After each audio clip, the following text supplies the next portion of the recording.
Hello everybody, welcome to Zlatan's Fight Picks. Today we're going to go over the UFC Fight Night 71, Las Vegas. Jan versus Dvalishvili recap. This should have been out yesterday, sorry guys. Today is the day I also put out my video for the Saturday fights, which is going to be the UFC 286 Edwards versus Usman. So I'll do both today. So we'll go over the fight recap right now, and in a couple hours I'll have the other video up. So let's get to it. Well, we've got some good news and some bad news. Well, the good news, let's hear the good news, is I've never had so many viewers, and it's been great, and thank you for the support. Appreciate it. Bad news, I've never had so many wrong picks ever. I've been ratioed.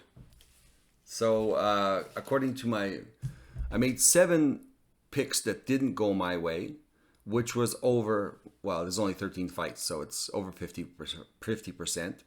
Technically, you could count it as 8 because on my video, I had picked another one that was wrong, but I had switched that pick after I saw the weigh-ins. Which gets me to I think I've got to do a video after I see the weigh-ins, because I've seen the weigh-ins affect me quite a bit, and I see that, well, a decent amount depending on the day. But this whole week, it was terrible. Even before the weigh-ins, after the weigh-ins, the picks weren't close. Normally, the most I've ever gotten wrong before was like 5. And normally I'm hitting 2 or 3. But this week we hit 7, which is a record. Thank you. Love breaking records. But I've had it affect me before, where we've had some parlay pieces not come through and cost us like a long parlay because of what the fighter looked like on the weigh-ins. This was no different. There was 2 fighters in here that I really didn't want to pick after the weigh-ins. One of them I switched, which was Fremd. Which one was that? Where was that? Yeah, Fremd versus Dumas. After I saw the weigh-ins, I switched it because they say Dumas was 6'2" and Fremd is 6'4". It's a 2-inch height difference, and that wasn't the case. Dumas looked like he either was 6 foot or Fremd was 6'5". They looked like a 4-inch fight difference, and that was huge for me. And I thought, you know what, this again, I ran into this same problem a couple of fights ago, where I had this newcomer come in, and she was 1 inch difference from the UFC vet. And I thought, okay, the UFC vet's going to have a problem because this lady is only 1 inch difference, and she normally has that bullying style that plays into her.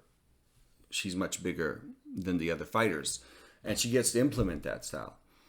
But during the weigh-ins, it wasn't a 1 inch difference, it was at least a 3-inch difference. So then I caught this. I said, you know what, this time I'm going to change it, because this is exactly what I was kind of, one of the things I was leaning towards, is because they were almost the same height. And I switched it to Fremd, and Fremd ended up winning. Another one was this week was after the weigh-ins, I saw, who was that? Lipski and Aldrich. Aldrich looked terrible at the weigh-ins. She looked fat but drained. She always looks fat. She's never ever ripped that, but she just looked drained, and she looked tiny compared to Lipski. Lipski came in looking solid and big. I didn't switch the fight because of how the performance I've seen from Lipski before. I didn't have a lot of confidence in her performance. But honestly, just physically looking at them, Aldrich looked terrible. That's another one I should have switched. And going into that, Lipski ended up dominating the fight. wasn't even close. And as I found out during the fight, she had switched camps, and she is now training with the Nina Nunes and Amanda Nunes, which is a smaller camp, and it did a world of difference for her. She did great. She had good cardio, great striking, great knees in the clinch. She looked really good. This is the Queen of Violence at her best. I've never actually seen her look this good. So the camp switch looked great. I definitely looking forward to seeing her fight again and not betting against her, because she looked awesome. And whatever she did, everything came together. She dominated Aldrich. She looked like a totally different fighter. It was a totally different Lipski, Ariana Lipski. JJ Aldrich, I mean, she didn't look that good. She looked a lot worse than she normally does. But it was just the improvements of Ariana Lipski. And she looked massive even in the ring. Solid. Like, just, you could just tell her she had a lot of muscle tone. Very solid fighter. And Aldrich just looked flabby and still drained out. And didn't look like she was in the same league. But, which leads me to at some point I think I have to get this better organized, where I do a recap maybe on a Tuesday and then try get the fight picks on Wednesday, which is sometimes hard for me because of my schedule. But possibly a small video after the fight picks, going over what they look like on the scales, because that seems to be making a huge difference. And the more I see the fights, or the scales, and then the stare downs and everything else, the more you see the reality of what's going on with these fighters at that moment. So sometimes they come in and they have a bad weight cut, totally can affect them. I mean, there's another fighter here that I saw just in this week's fight, and I can't remember which guy it was, but anyways, he's listed at 6 feet tall on like Sherdog, and now he's fighting in the UFC for the first time. And the UFC has got him listed at 5'10". So this is exactly what I'm talking about. Anybody who's not fighting in the UFC, it almost seems like they embellish how big they are. Well, they're definitely not checking, because that's a 2-inch fight difference. So 6 feet tall before he's in the UFC. Once he gets to the UFC, he's listed as 5'10". So that was just one of the guys in the new one, in Edwards and Usman. I thought, like, this is exactly what I'm talking about. You just don't know, especially these new guys that are coming in from other leagues. You don't know if they're measuring everything properly. Who's monitoring that? I mean, never mind about reach. I mean, that's hard to measure at the best of times, because it depends on who's measuring. But definitely the height has been multiple instances where there's been at least a 2-inch gap, where in the smaller leagues, these guys are always overinflated. So you got to kind of see the stare down and see where everything's at, especially if the new guys are coming in from the other leagues. So that was a big thing for me. But I think that something I got to work towards. I think if I get a certain amount of viewers where this can actually work for me, where I can take the time to do the schedules, where I could do 3 podcasts a week.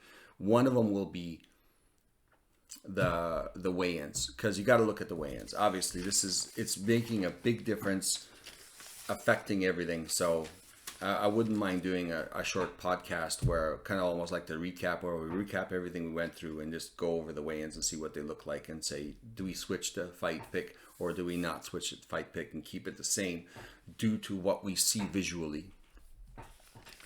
All right, anyways, let's go on. We will go over, we already went over the Lipski-Aldrich fight. So yeah, Lipski totally dominated that fight. Wasn't even close. We had a high confidence pick on JJ Aldrich. This is based on past performance. Lipski looked like a totally different fighter. Did fantastic. Wasn't even close. Victor Henley, totally gravely, as expected. Victor Henley, high confidence pick, out volumed, out everything Tony Gravely. Actually, Tony Gravely did a lot better than I thought he would. He went right to the end. He overall, I think this is one of the better Tony Gravely's we saw. But Victor Henley did pull it off. And again, he's never ever quite looked as good to me as he did in the first fight. And I'm wondering if it's because Barcelo wasn't expecting him to be as good, or Barcelo is on the decline as well. So we've never seen him look as good as he did a couple fights before that. Tyson Nam versus Bruno Silva. We were heavily favored Tyson Nam. Going over the fight, just going from memory. Tyson Nam's a counter striker, and he's fighting Bruno Silva, and I think they were about the same speed, which was not really helping Tyson Nam. But Tyson Nam can definitely take a shot, and Tyson Nam was losing the exchanges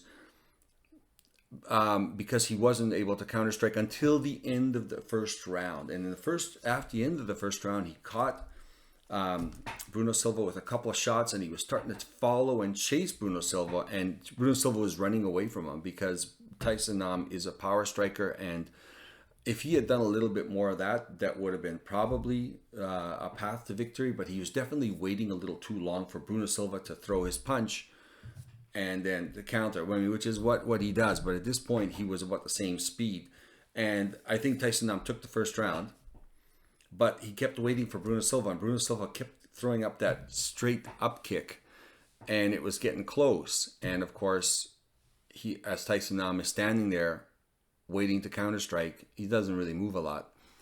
He got nailed right in the chin with an up kick, and he put him on the ground. And still, he fought through it. He was even getting back up, but he did the same thing a couple other fighters I've seen do, is he gets up without protecting his neck, but it was mainly because a lot of the guys who are snatching up that neck, every time what they did was they jumped on the neck before they put their hooks in. And I think a lot of these fighters are expecting everybody traditionally to put their hooks in and then snatch the neck. So at that point, he might be able to get up far enough that once the hooks are in, then he's actually going to have a chance to defend.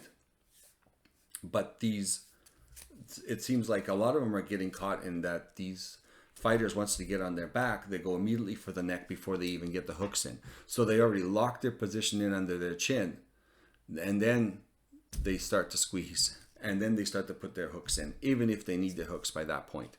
So it just seemed like he was caught off guard. He didn't expect it to happen that fast.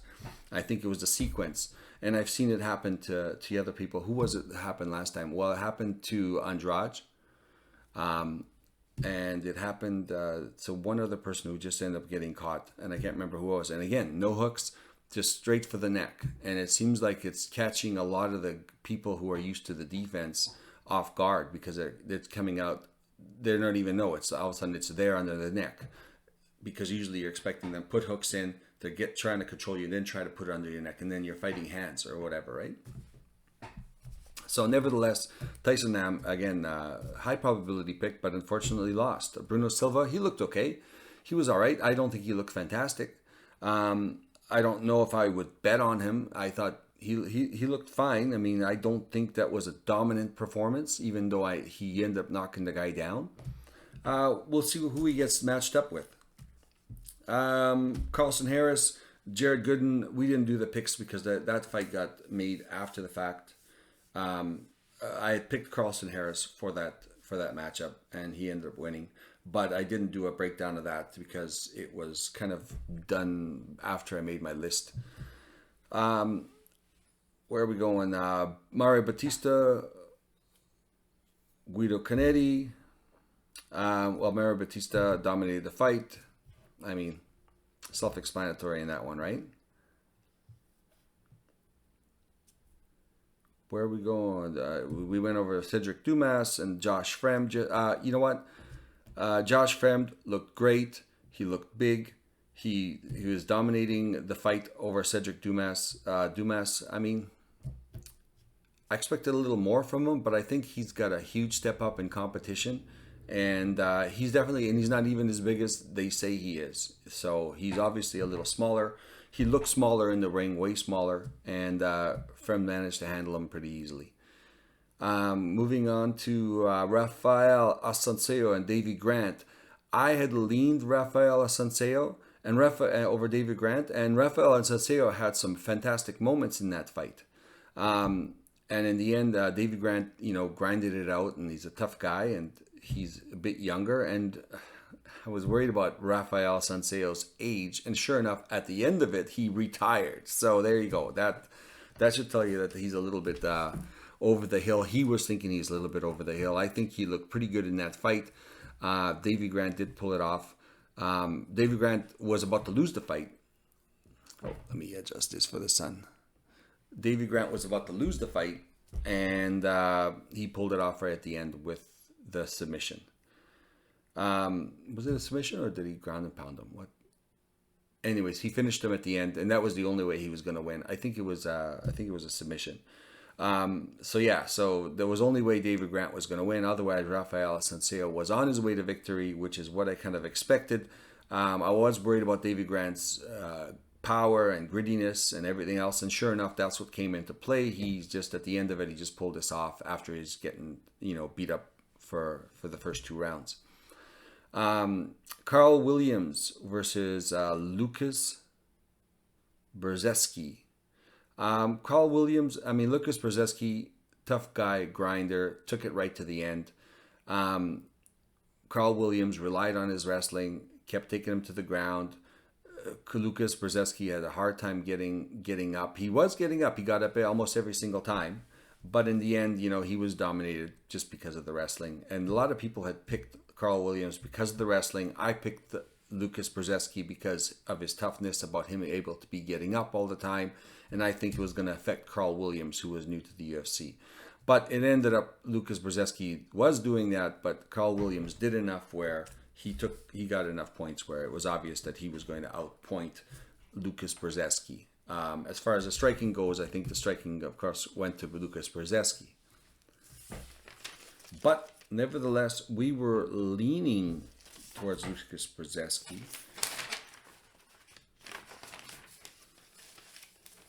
Main card, Victor Petrino versus Anton Turkalj. We were leaning Anton Turkalj because I was expecting Anton Turkalj to outlast Victor Petrino. And in the first round, Victor Petrino laid it on Anton Turkalj. He just put it to him, and he attacked him, and it was like some of the judges gave him as a 10-8 round. He pounded the hell out of him. Anton Turkalj needs to work on his striking defense because this guy just takes shots. He's got terrible defense, and he was getting labeled by Victor Petrino. And it was a beatdown. I wasn't sure if he was going to make it, but he actually outlasted it and made it. And in the end, he actually came back in the second round, stung Victor Petrino, got on his back, got some control time. I actually thought Turkalj won the second round, even though all the judges gave it to Petrino. It was close, and I thought Turkalj pulled it off. But and in the end, I thought, okay, this is good because now it's a third round. But Victor Petrino, to his credit, had enough energy, and I think this is the first time he's gone to the third round, had enough energy to win the third round as well. It was a close round. Victor Petrino did win that round, so it was like a 29-28, but all the judges seemed to give it to Petrino. It was like 30-27, and one of the judges gave him 30-26. I don't think it was dominant, but I don't think it was like that dominant. I thought Antoine Turkalj should have gotten one round. I was leaning towards the fact that Antoine Turkalj is tough and he can get this fight to the ground, and he actually got it to the ground a couple times. Even in the third round, he got it to the ground. So he was implementing his game plan, but Victor Petrino did outlast him. So that was the game plan. Unfortunately, I think Turkalj's got to work on his striking defense. Victor Petrino looked pretty solid, and his stamina looked pretty solid. He seemed to hold out long enough. Oh, this sun's going to just keep making me move this around, eh? Actually, I'm still using the computer camera. Actually, I just switched cameras because it seems like the sun. I got my other camera fixed, and no, I can't switch cameras, and I was going to switch cameras midstream. Well, hold on. Maybe I can. If I could use my other camera, because I wasn't using it because the sun was right in that camera, but now it's in this camera. Let's see.